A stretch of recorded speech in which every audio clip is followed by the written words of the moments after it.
Representative Susan Valdés of Florida House District 64 in Hillsborough decides to switch party affiliation from Democrat to Republican, and there are repercussions.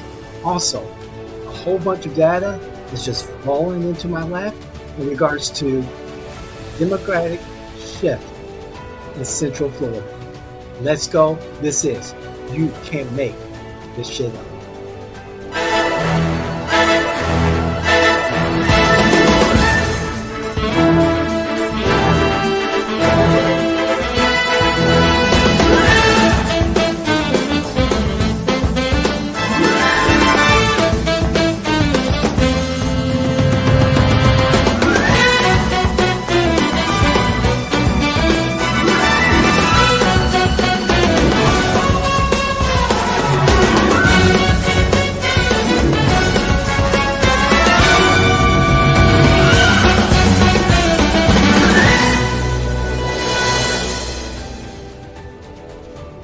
All right. You know what time it is. I'm David Washington, your favorite political innovator and your host of You Can't Make This Shit Up. And wow, we have one for you today. We're talking about Representative Susan Valdés, House District 64 in Hillsborough, and also new data about the shift in the Democratic vote in Central Florida during this past November 4th election. Let's start with Representative Susan Valdés, a pro-choice Democrat who recently announced that she will be caucusing with the Florida House Republicans, thus increasing the already record supermajority in the House and Florida Senate for the Republicans. Of course, the Democrats are, hair on fire. This is a betrayal of the trust and vote of her voting Democrat constituency. However, Representative Valdés is like, hey, I want to get stuff done. And I want to be where I'm celebrated and not just tolerated. I get that. Let's talk about, Representative Valdés first. And, think to yourself, is this a savvy political move or a breach of voter trust? From the Democrat side, this is, or the liberal side, this is what the president of, or the CEO of Ruthless Florida, she stated, the voters of House District 64 elected a Democratic pro-choice woman to continue representing them in Tallahassee just a few weeks ago, making this decision now a betrayal of their trust and their votes. Yes, it is. Plain and simple. Yes, it is. Democrats, and let's make this very, very clear. Most voters will be looking at the D or the R or the NPA behind a candidate's name when they're voting. Let's just be very clear and honest about that. Particularly in the general election. Vote blue no matter who. We've heard that before. And so most voters really don't know who they're voting for. That's just the truth. Again, they see the D or the R behind a candidate's name, and they're going to go, hey, I'm a Democrat, I'm voting for all Democrats. Hey, I'm a Republican, I'm going to all Republicans. There are exceptions, of course. Sometimes one candidate stands out more than another. For example, my Representative Anna Escamani, she is well known. She's a big advocate in the community here in Central Florida, Orange County, Orlando. And so she stands out. She's a Democrat. People are going to see that. She's in a very Democratic blue district. So, she's going to get that vote. Just like Representative Valdés. She had a strong blue district. She has a strong blue district. And so Valdés is going to, get those Democratic votes. Democrats, liberals are like, This is betrayal. There should be a special election. There should be a special election since you're no longer representing your constituents as a Democrat. You should run as a Republican and let the voters decide. Now, what she has stated, Representative Valdés, is that I know that I won't agree with my fellow Republican House members on every issue, but I know that in their caucus, I will be welcomed and treated with respect. Go where you're celebrated, not where you're only tolerated. You're going to hear that a lot from me. I get it. I get it. From her point of view, I get it because she's termed out after this term and she wants to be relevant because the Democrats here in Florida, they are part of a record super minority. Every Republican in the House won their seat except for one. And that was because the Democrats needed the help of the Orlando Sentinel and their resources to disparage the incumbent Republican in that particular seat that they won. Barely. So for Representative Valdés, being able to go and caucus with the Republicans with the hope, and we'll see, with the hope of bringing home the bacon, caucusing and negotiating and compromising on getting good legislation enacted for her constituency and the state of Florida. And being relevant, again, being relevant and being heard and having a seat at the table. Of course, all this is yet to be seen, to be determined. However, she's been welcomed by the Republican Party of Florida. And hopefully those things will work out, not just for Representative Valdés, but for House District 64. And perhaps House District 64 will be successful in reaping the benefits of her party affiliation switch.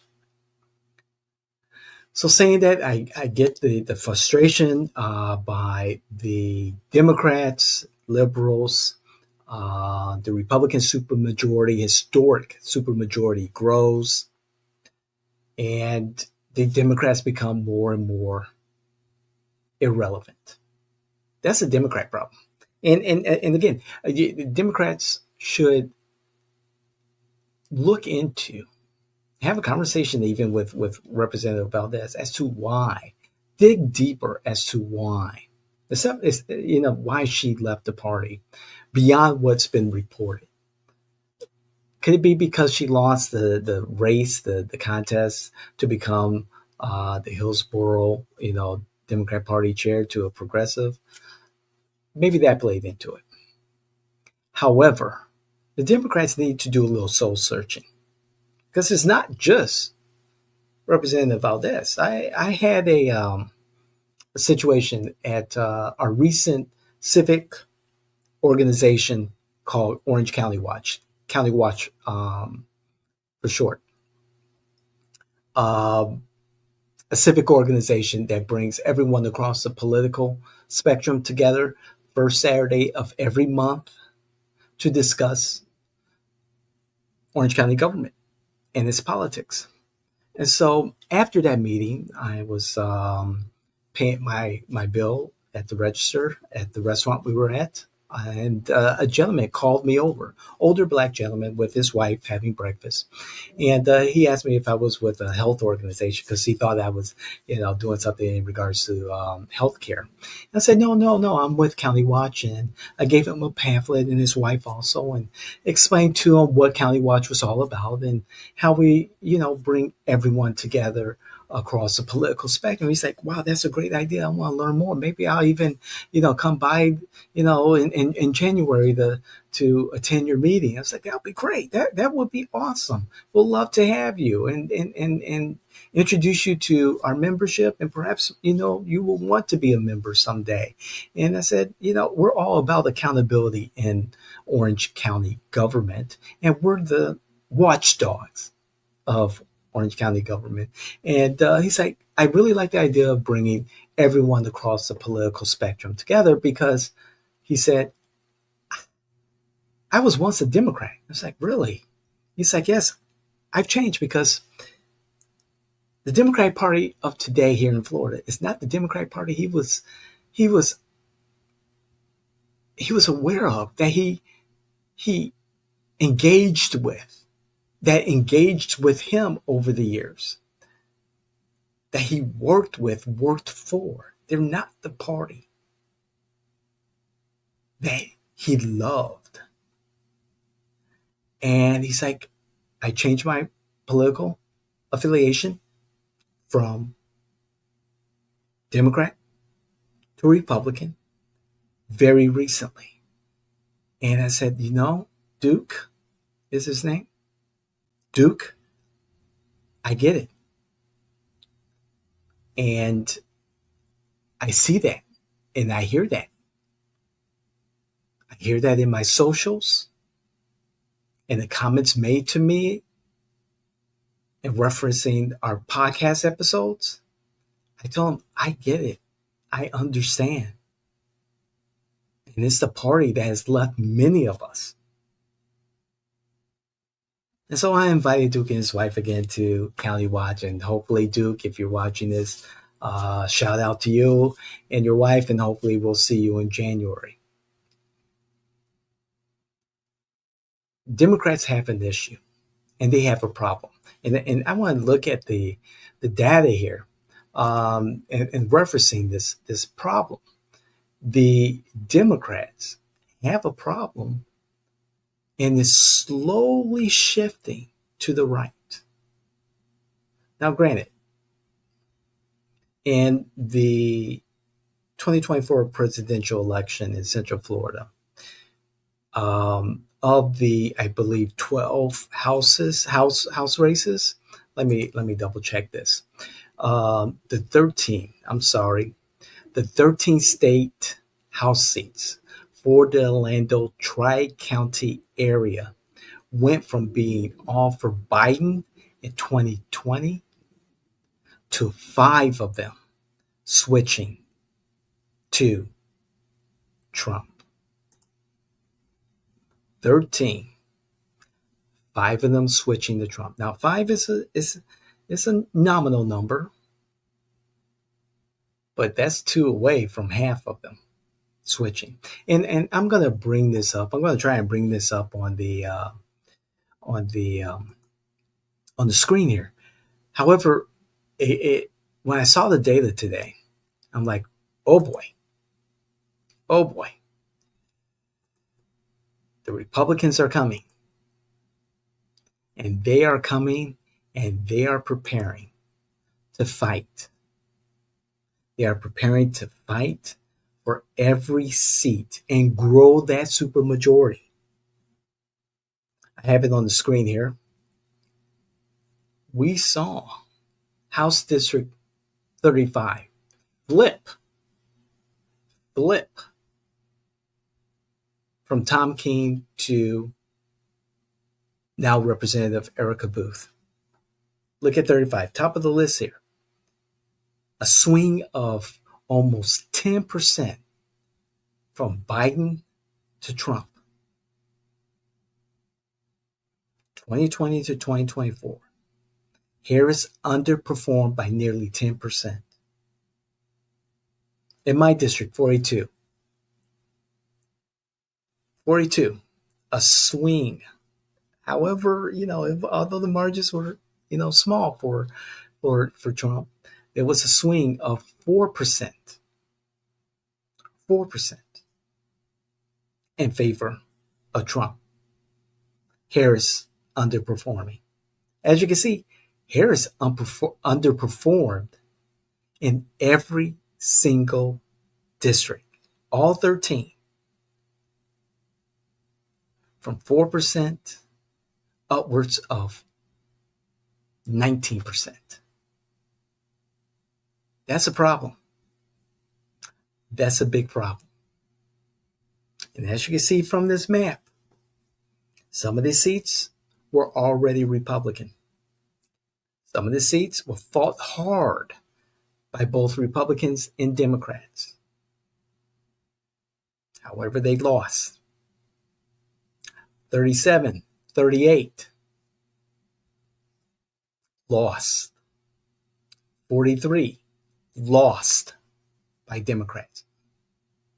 Even though they were won by Harris. Republicans sit in those seats.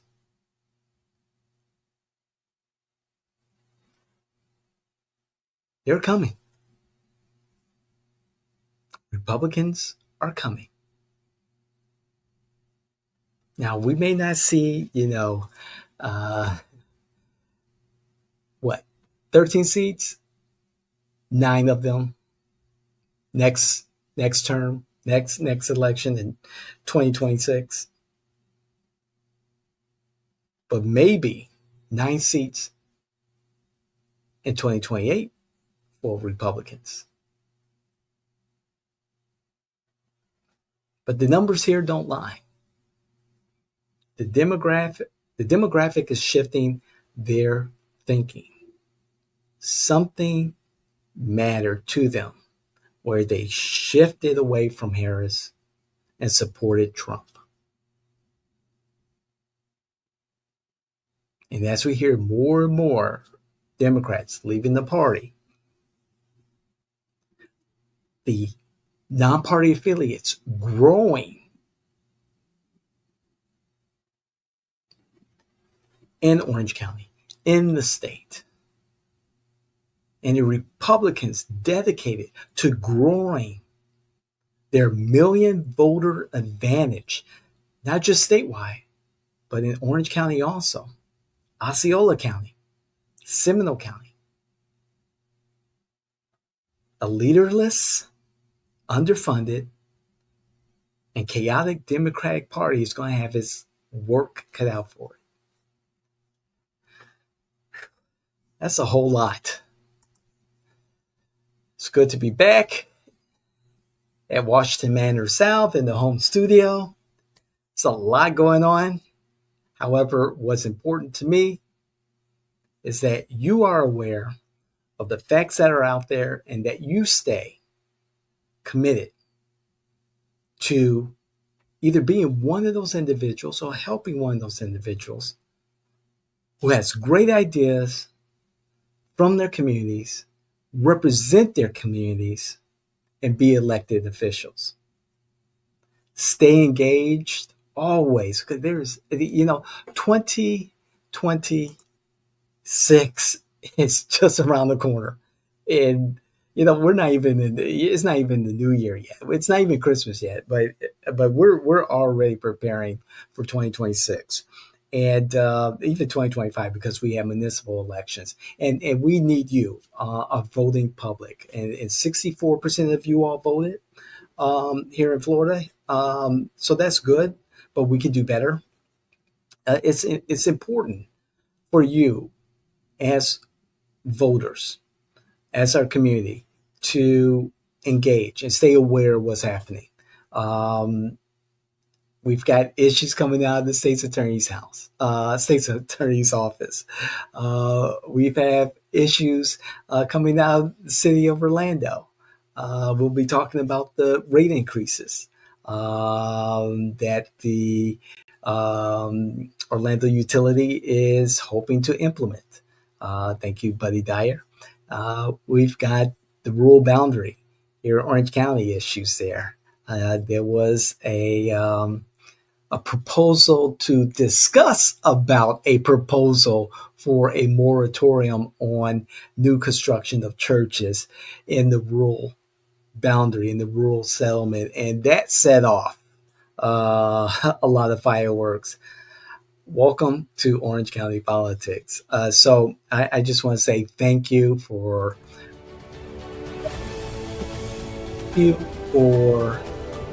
tuning in.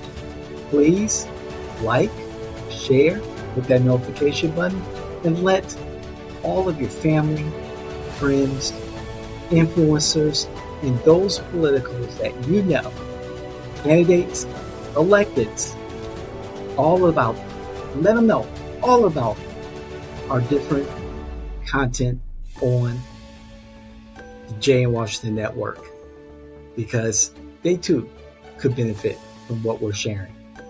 So again, I'm David Washington. You can't make this shit up. We will see you the next time.